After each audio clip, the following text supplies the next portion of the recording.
Amados hermanos, nos encontramos una vez más para compartir juntos de la palabra del Señor en este nuevo día de estudio bíblico. Recuerde que cada semana nos juntamos, nos reunimos a través de esta transmisión que hacemos cada semana para compartir con ustedes el mensaje de Dios a través de su palabra y cómo descubrir de mejor manera lo que Dios tiene para nosotros. Así que les invitamos a abrir sus Biblias en el libro de Colosenses capítulo 1, desde el versículo 24 en adelante vamos a mirar hoy día.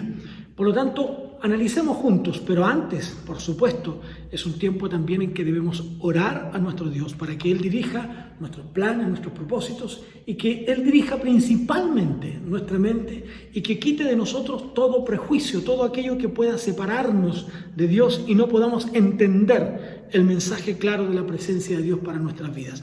Padre, en el nombre de Jesús, oramos a ti en esta hora y te rogamos que tu Espíritu Santo, Señor, nos conduzca para estudiar tu palabra, para entenderla bien y poder transmitirla de la mejor manera. Úngenos, Señor, con tu Espíritu Santo en esta hora, en el nombre glorioso de Jesús. Amén y amén. Mis amados, estamos aquí para continuar nuestro estudio que hemos estado viendo en el libro del apóstol Pablo a los Colosenses. Y hoy nos encontramos frente a este capítulo de Colosenses 1:24. Al mirar aquí encontramos esta obra del Señor Jesús por los santos, por los creyentes, por los hijos de Dios. Y destacamos esto de tal forma que podemos entrar de pleno al texto bíblico para nosotros. Y dice la palabra del Señor así: ahora me gozo en lo que padezco por vosotros y cumplo en mi carne lo que falta de las aflicciones de Cristo por su cuerpo, que es la iglesia. Es interesante lo que el apóstol Pablo plantea en este texto cuando él menciona este hecho de padecer por vosotros. Y luego añade, y cumplo en mi carne lo que falta de las aflicciones de Jesucristo. Otra versión traduce el texto de la siguiente manera: ahora me alegro en medio de mis sufrimientos por ustedes y voy completando en mí mismo lo que falta de las aflicciones de Cristo en favor de su cuerpo, que es la iglesia. Pablo está aquí señalando que es necesario para él, como apóstol, completar lo que faltaba al sufrimiento de Cristo. ¿Qué está añadiendo Pablo? ¿No es esta una declaración tal vez un tanto fuerte, diríamos? Alguien podría decir, o ustedes mismos que están ahí, ¿acaso esto no contradice lo que nosotros hemos estado aprendiendo de la palabra del Señor? ¿Acaso Pablo, lo que Cristo hizo por nosotros y pagó por nuestros pecados, el sufrimiento, la cruz del Calvario, aún le falta algo? ¿Eso es lo que nos está diciendo Pablo? ¿Y que nosotros entonces no fue suficiente? Lo que la Biblia nos enseña que sí, que el sacrificio de Cristo fue total y absolutamente suficiente por nosotros y para nosotros. Entonces, ¿cómo podemos ver el texto de Pablo? ¿Qué nos dice Pablo? Pablo dice que en su cuerpo, Él está sufriendo, ¿no es cierto? Él está sufriendo por el amor de Cristo. Es decir, Él está sufriendo por la causa de Cristo. Es que Pablo dice, por causa de Cristo, no para mi salvación, sino que por la causa de Cristo, aún yo sufro en mi carne, aún yo hago esfuerzos, aún yo hago sacrificios por amor a ustedes. Y por lo tanto, tenemos que entender que este hecho, que es sorprendente tal vez para muchos de nosotros, nos hace sentir que es real, que es veraz, que es efectivo en cada uno de nosotros. Veamos entonces lo que Pablo nos está enseñando. Porque, ¿qué nos había dicho antes o qué nos va a decir después? Pero después nos va a decir en el capítulo 2, el texto 9 del mismo Colosenses, dice, porque en Él, como lo señalábamos la semana pasada, en Él habita corporalmente toda la plenitud de la divinidad. En Él habita corporalmente toda la plenitud. Es decir, todo está centrado en Cristo. Él, Jesús, ha de tener entonces en sí mismo las primicias de lo que es realmente necesario para nosotros. Él es el primero de todas las cosas. Antes que, como decíamos la semana pasada, antes que las cosas fueran hechas, Él ya había actuado en favor nuestro. Ahora, parecería entonces, por lo que dice el apóstol Pablo, que algo faltaba. Pablo está escribiendo esta carta, fíjense ustedes, desde la prisión. Y dijo él que estaba cumpliendo sus sufrimientos. Es decir, lo que Pablo está señalando aquí es que el sacrificio por su redención estaba total y absolutamente completo en Cristo. Sin embargo, él tenía que ahora cumplir con las demandas del Evangelio, porque para algunos pareciera ser que el Evangelio es muy simple, muy sencillo. Incluso algunos piensan que ya no hay nada más que hacer. No, ahora viene la parte que nos toca a nosotros enfrentar. Y esto es lo que está diciendo Pablo.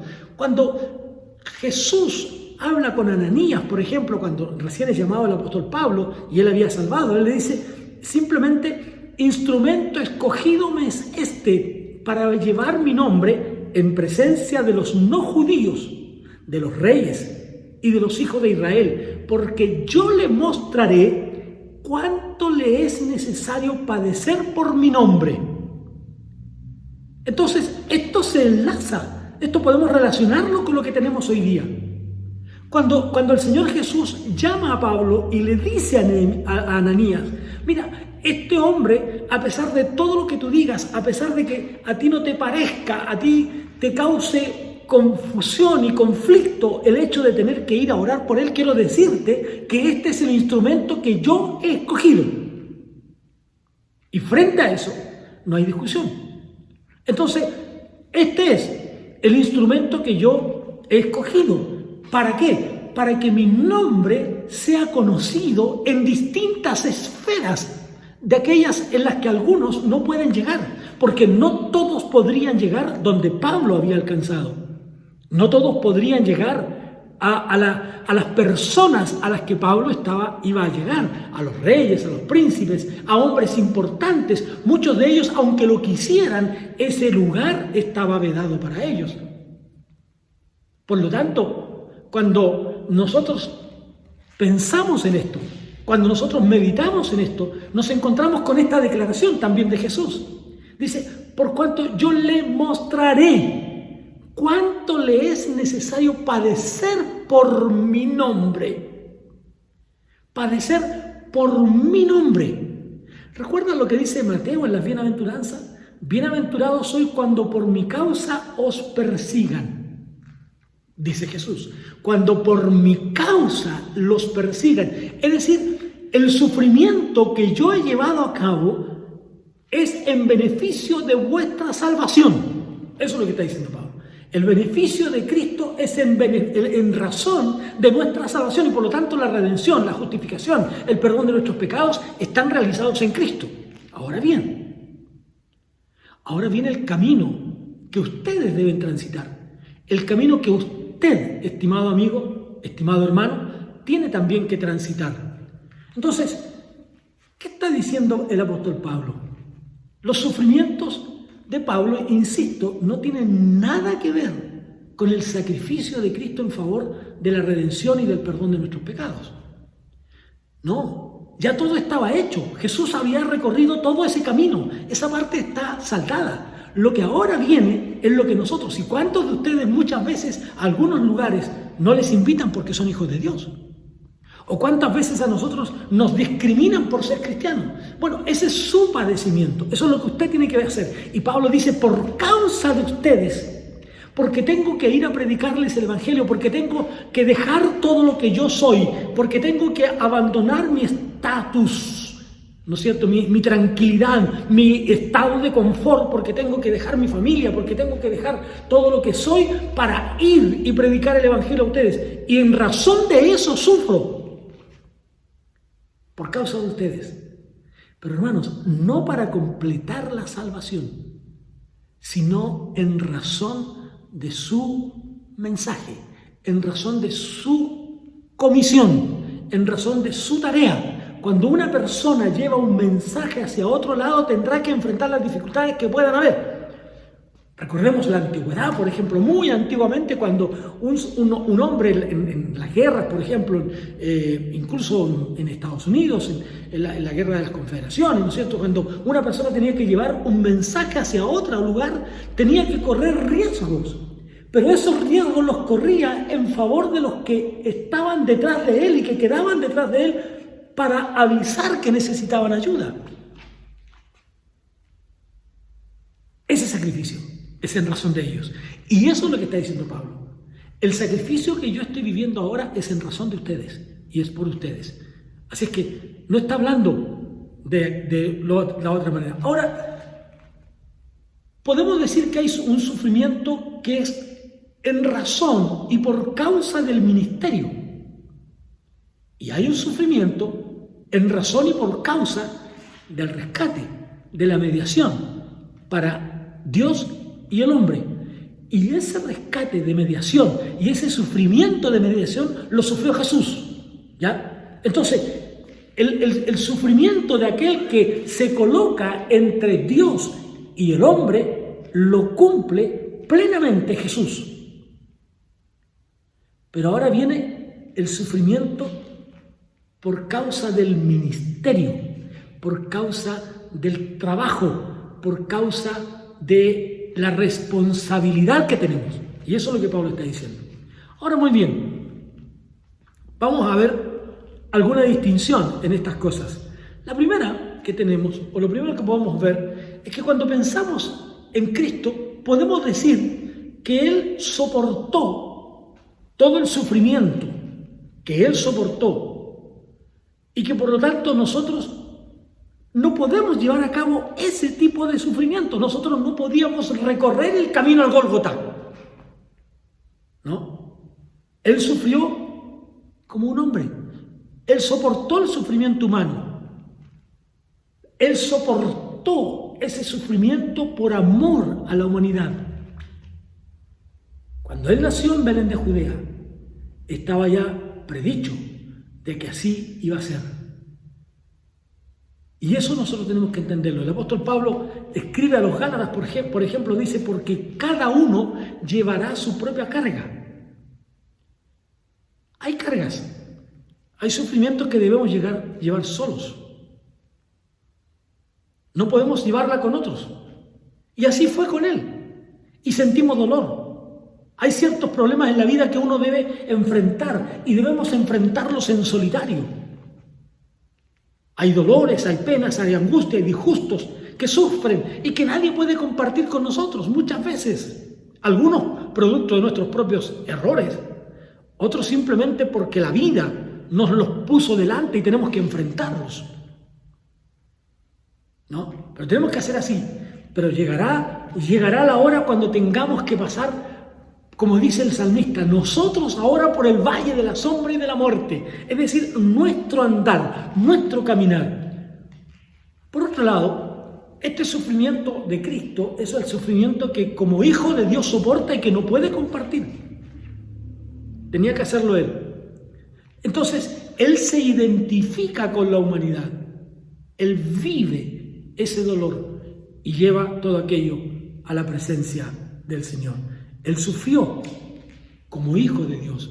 En el Salmo 69 dice lo siguiente, que nosotros tenemos, y quiero leer para ustedes este capítulo, porque creo que es interesante, el Salmo número 69, los versículos 11 y 12, que creo que nos ayudan a entender algunas cosas también para nosotros. Dice el texto lo siguiente: puse además cilicio por mi vestido y vine a hacerles por proverbio Hablaban contra mí los que se sentaban a la puerta y me traerían en sus canciones los bebederos.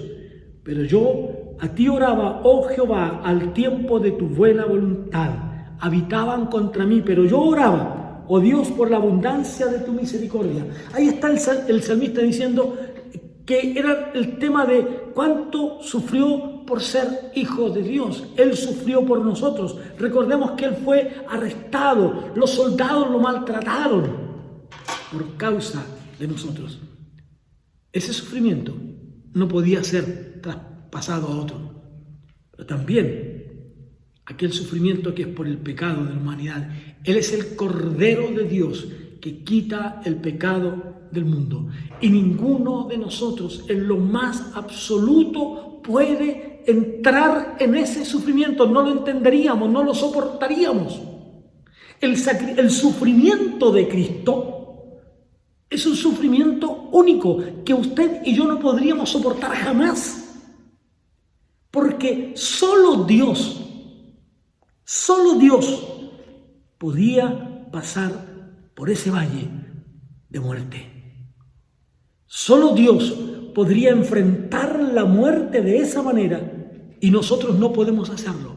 Eso solo puede hacerlo Dios. A Él entonces debemos dar la gloria. Pero lo que Pablo está diciendo, Pablo dice, yo he tenido que sufrir lo mío por amor de ustedes. Yo he tenido que enfrentar maltrato, yo he tenido que enfrentar pedradas, yo he tenido que enfrentar insultos por llevar el mensaje a ustedes. Me han dejado muerto en las afueras de una ciudad por causa de ustedes. Por causa de ustedes me han apresado porque Cristo así lo quiso para llevar el evangelio a otros lugares. Cristo permitió aquello, pero ese es el sufrimiento que yo tengo que sufrir por ustedes. Por lo tanto, amados hermanos, también nosotros tenemos que entender que hay un sacrificio que nosotros tenemos que pagar en favor de nosotros por llevar el mensaje de Jesús. No es que estemos pagando un sacrificio por la redención de ellos, sino por el compromiso, por la responsabilidad, por la tarea que tenemos de llevar adelante la buena noticia de salvación. Esa noticia que restaura, esa noticia que trae mensaje de bendición para la vida del creyente. Eso tenemos que hacerlo nosotros. Entonces, podemos.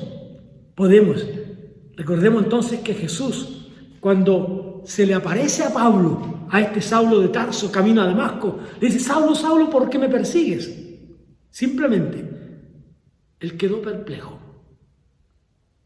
Pablo pensó en ese momento que estaba persiguiendo a los cristianos, pero no, él estaba persiguiendo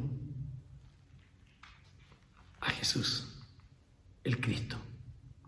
El mismo apóstol Pedro, escribe en su carta, en el capítulo 4, el versículo 12, dice lo siguiente, amados, no os sorprendáis del fuego de prueba que os ha sobrevenido, como si alguna cosa extraña les aconteciera.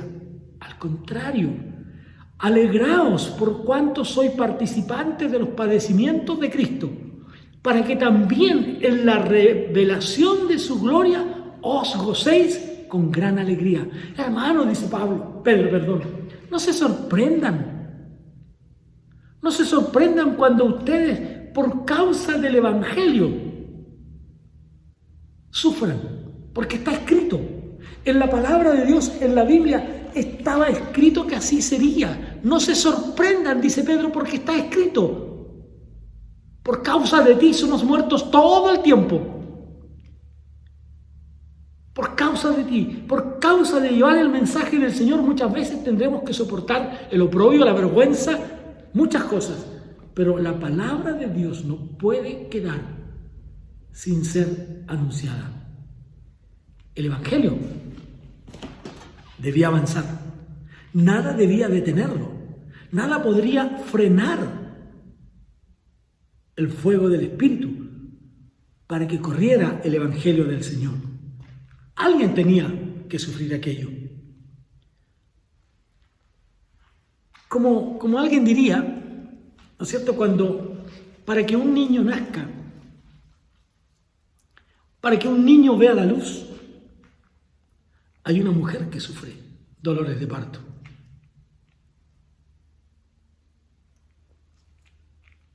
Para que un creyente nazca, hay alguien que sufrió más que dolores de parto.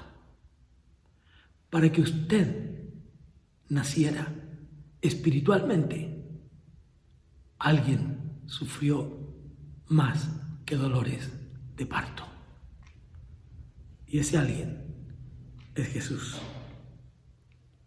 Así es que, hermanos míos, no pensemos de otra manera. Lo que Pablo no está diciendo, está hablando de que le faltaba la redención y que él está sufriendo por causa de la redención de ustedes. Pablo está diciendo, sufro a causa de la responsabilidad, de la tarea, del compromiso que tengo de predicar y de anunciarles el Evangelio. Ahora bien, el texto 25, Pablo sigue argumentando en razón de esto y dice de ella, de esta buena noticia, de la causa del sufrimiento por el Evangelio, por llevar la buena noticia. Como les decía recién, como este soldado que en medio de la guerra llevaba un mensaje de un grupo de soldados a otro para que vinieran estos en ayuda de estos otros, arriesgando su vida, pasando por lugares inhóspitos, arriesgando su vida para que el mensaje pudiera llegar. De la misma manera, Pablo dice, yo arriesgo mi vida para llevar el mensaje a cualquier lugar del mundo, porque para esto fui hecho ministro del Evangelio. Para esto fui hecho siervo del Evangelio. Así es que, para que usted naciera espiritualmente, alguien tuvo que sufrir dolores de parto, y ese fue Jesús. Para que otros nazcan también a la fe, usted deberá sufrir para llevar el mensaje del Señor cuando sea necesario. Continúa el apóstol Pablo diciendo entonces, de ella, de esa buena noticia, de ese evangelio, fui hecho ministro, según la administración de Dios que me fue dada para beneficio vuestro. Es decir, los beneficiados son ustedes. Hermanos, cuando ustedes llevan el mensaje a otros, quienes alcanzan el beneficio son los otros. Usted ya es salvo, usted ya está en la presencia del Señor, usted ya disfruta, usted ya escuchará las palabras del Señor que dirá, buen siervo y fiel. Pero ahora, usted está llevando el mensaje. Otros serán los beneficiados para que anuncie cumplidamente la palabra de Dios. Aquí hay una palabra que bien puede significar como economía. Y cuando se habla de economía, en el mundo secular, vamos a llamarlo, ¿no es cierto? Hablamos, por ejemplo, de economía doméstica, de economía política, de economía social de mercado, etcétera, ¿no? Cuando hablamos de esas cosas, lo que hace Dios es tratar en base a estos hechos en nosotros. Y Pablo dice, siempre estos hechos, esta economía, esta administración, según la administración de Dios, ha sido Dios. Dios trata con el mundo en esto, siempre está basado en la redención que hay en Cristo Jesús.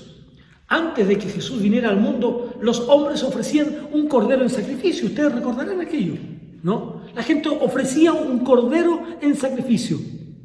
Pero esto era un anticipo de lo que sería la ofrenda de Dios por la humanidad.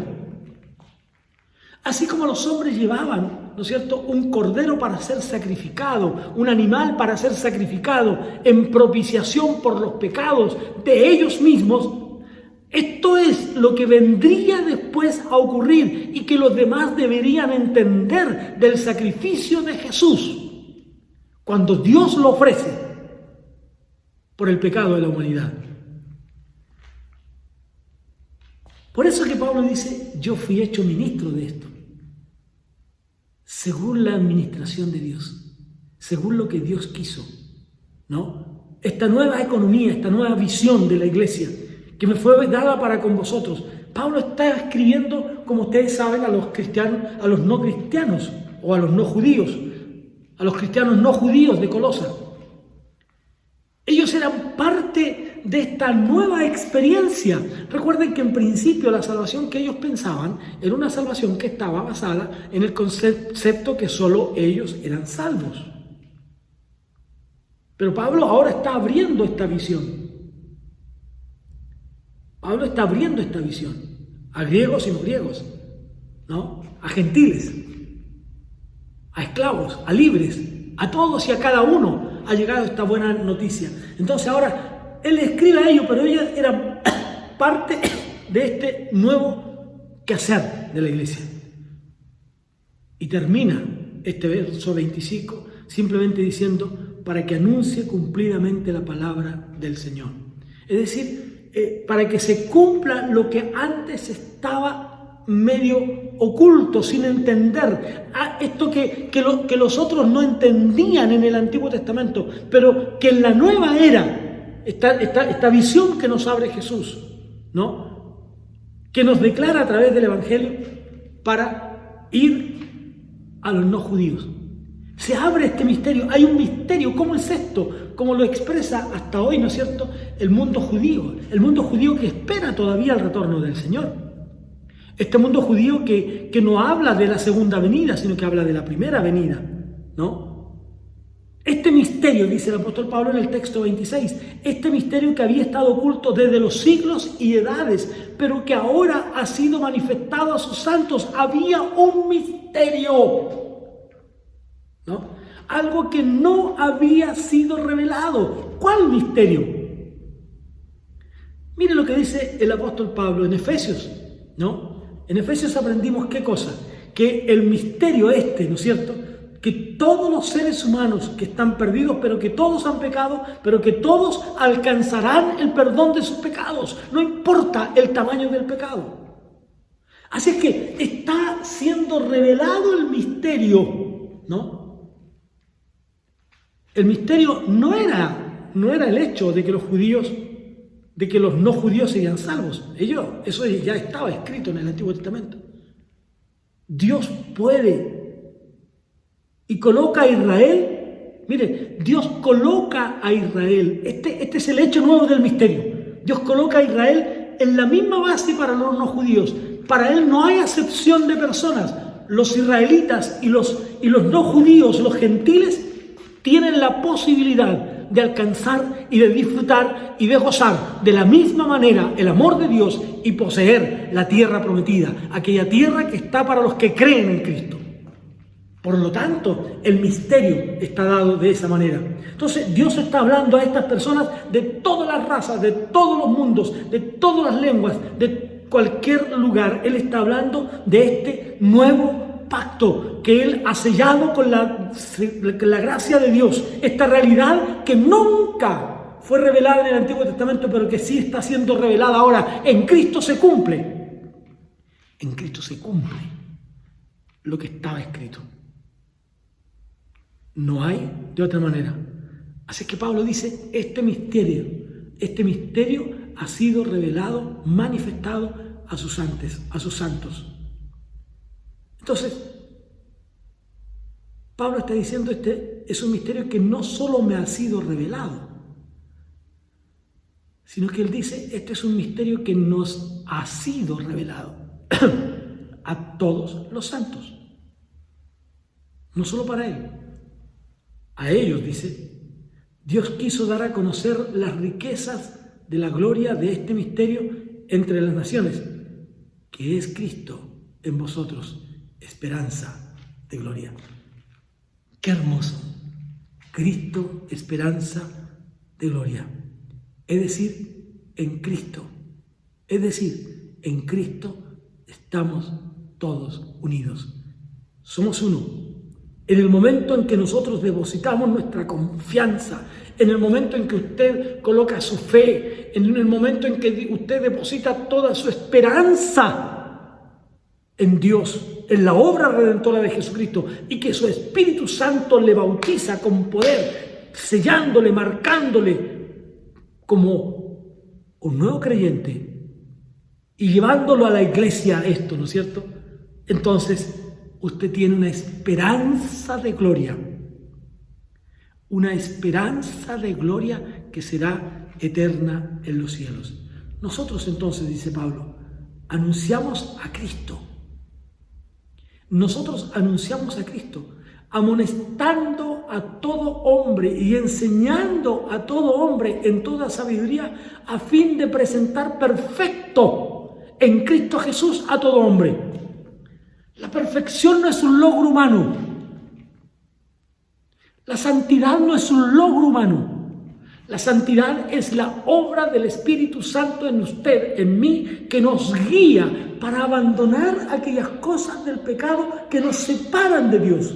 Recuerde usted que la santidad es un proceso que comienza el día que nosotros recibimos a Jesús.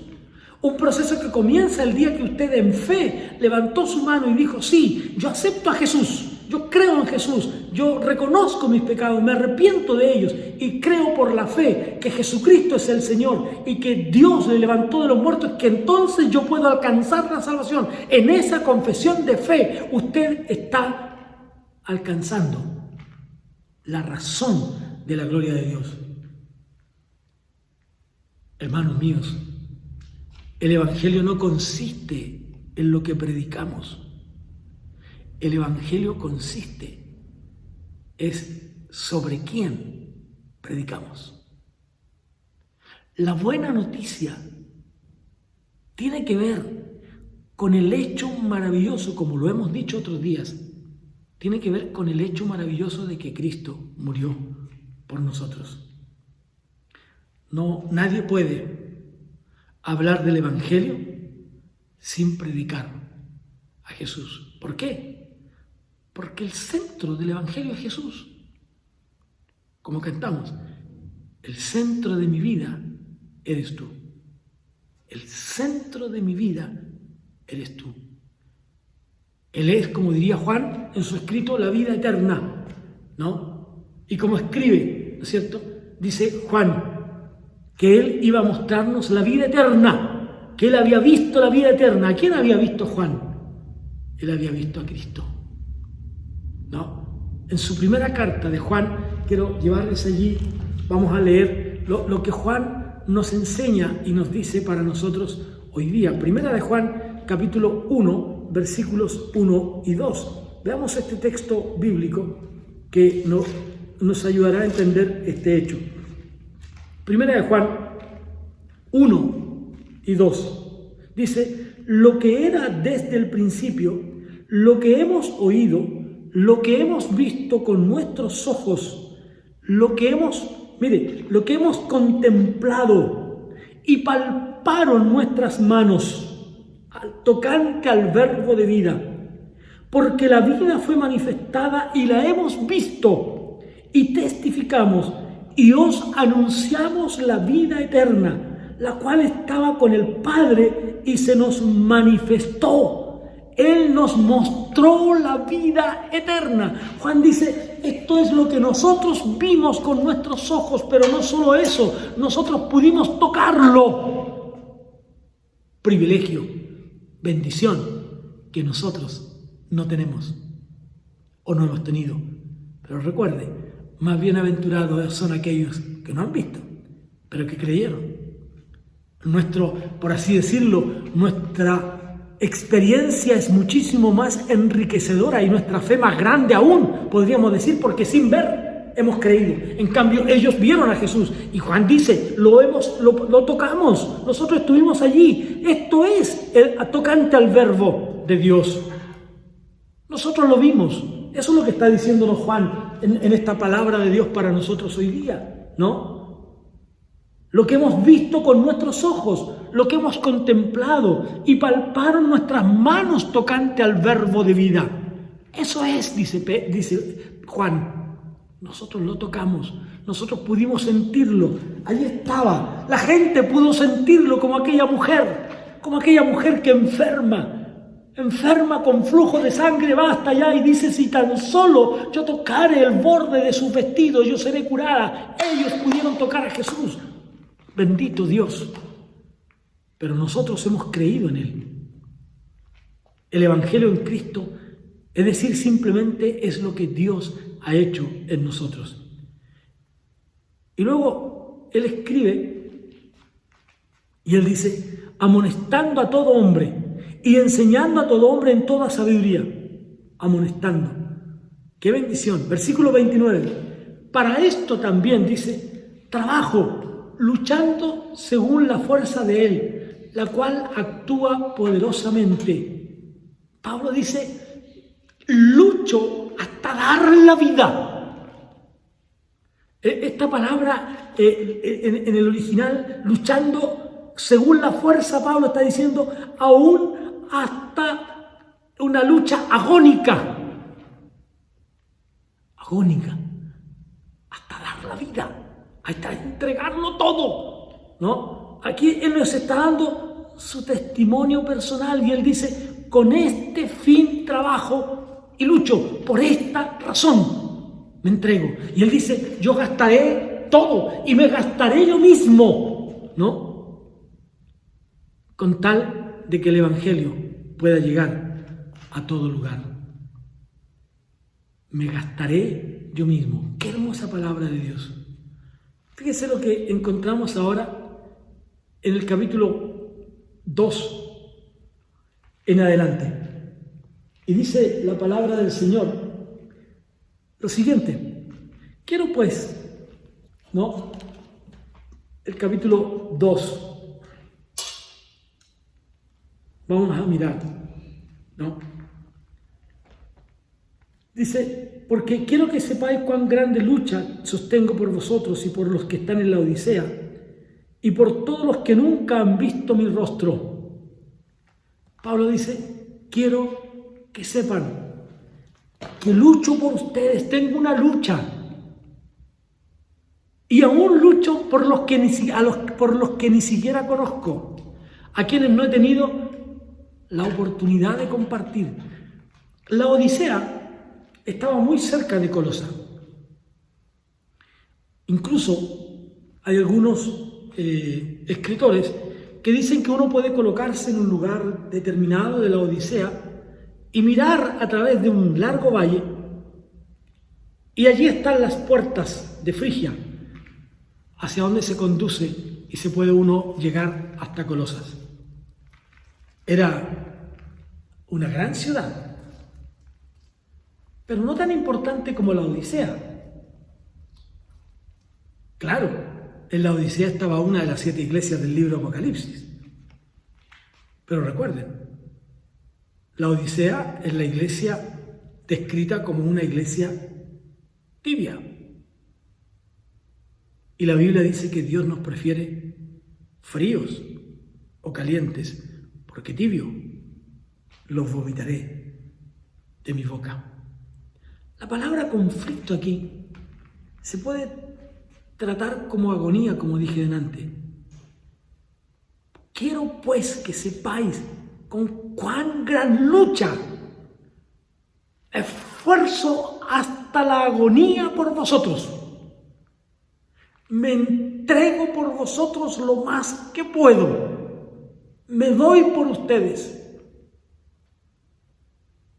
Qué tremendo, ¿no?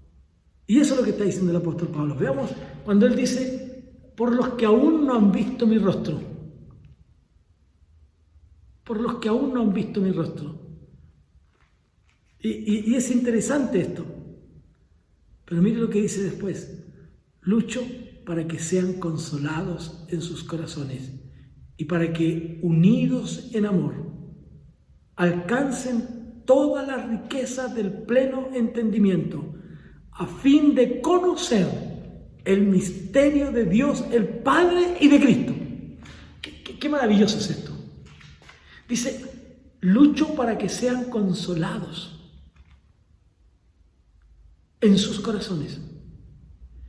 Y lucho para que ustedes sean capaces de alcanzar todas las riquezas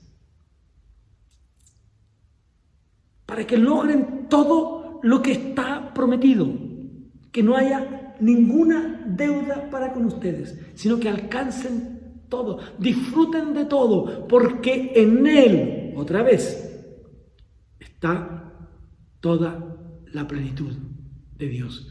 El apóstol Pablo estaba hablando acerca de este corazón, es decir, del hombre interior, el hombre de adentro, ese que se va renovando de día en día, ese hombre que se va restaurando de día en día, que rejuvenece, por decirlo así, espiritualmente, de día en día. Así es que el apóstol estaba hablando para que en sus corazones ellos fueran consolados. Es decir, amados, no estén tristes. No estén tristes, porque alcanzarán la eternidad. Unidos en amor, aquí quiere decir simplemente en una unión tan compacta. Cuando un hombre y una mujer se aman, escúcheme bien, cuando un hombre y una mujer se aman realmente, nada los podrá destruir. Nada podrá destruir ese amor. Vendrán vientos, rudas tempestades. Vendrán momentos y conflictos graves, pero nada destruirá ese amor. Entonces Pablo está diciendo aquí, para que haya una unidad más compacta, es el amor lo que les atraería unos a otros. Como él oraba en Juan capítulo 17, Padre, que ellos sean uno en nosotros como tú, oh Padre, en mí. Que ellos sean uno en nosotros. Que el mundo crea, hermanos, la unidad en amor, amigos, la unidad en amor es lo que hará que el mundo crea en Cristo. Cuando los hermanos, cuando la iglesia, cuando los miembros de una iglesia están unidos entre ellos y hay una perfecta unidad entre ellos, sepa usted que el mundo creerá en Jesús. Eso es lo que decían de la iglesia del primer siglo. Miren cómo se aman. Miren cómo se aman. Y eso es lo que a nosotros debe también desafiarnos hoy día, lo que debe desafiar a la iglesia del Señor en este tiempo, ¿no? El cómo nos amamos. Así es que el vínculo que une a los creyentes es el amor. El vínculo que nos une. ¿Para qué? Para que alcancen todas las riquezas de pleno entendimiento. Riquezas. Es decir, riquezas que son el resultado del pleno entendimiento, del total entendimiento, ¿no? Del total entendimiento. Así es que los creyentes deben avanzar espiritualmente juntos en unidad. ¿Para qué? Para que alcancen los propósitos de Dios para su vida. Nuestro medio espiritual, nuestra iglesia, debe avanzar unida en amor para que alcance los propósitos de Dios. Su familia, usted debe buscar en su familia, el amor es el vínculo perfecto. Porque el amor todo lo soporta, todo lo cree, todo lo espera, no hace nada indebido, etcétera, etcétera. El amor es el vínculo de su familia que la debe mantener unida y que la debe hacer marchar junta hacia las riquezas que Dios tiene preparado para ustedes.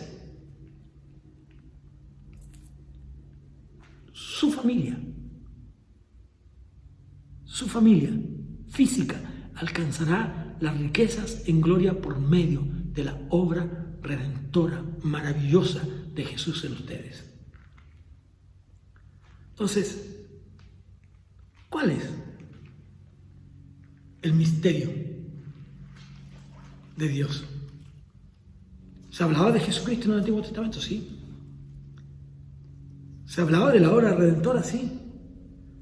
Pero la iglesia, esa que todavía no había sido revelada y que vino para nosotros y que conformamos ahora el cuerpo de Cristo. Seguiremos hablando de este tema la próxima semana. Seguiremos ahondando un poco más en esto.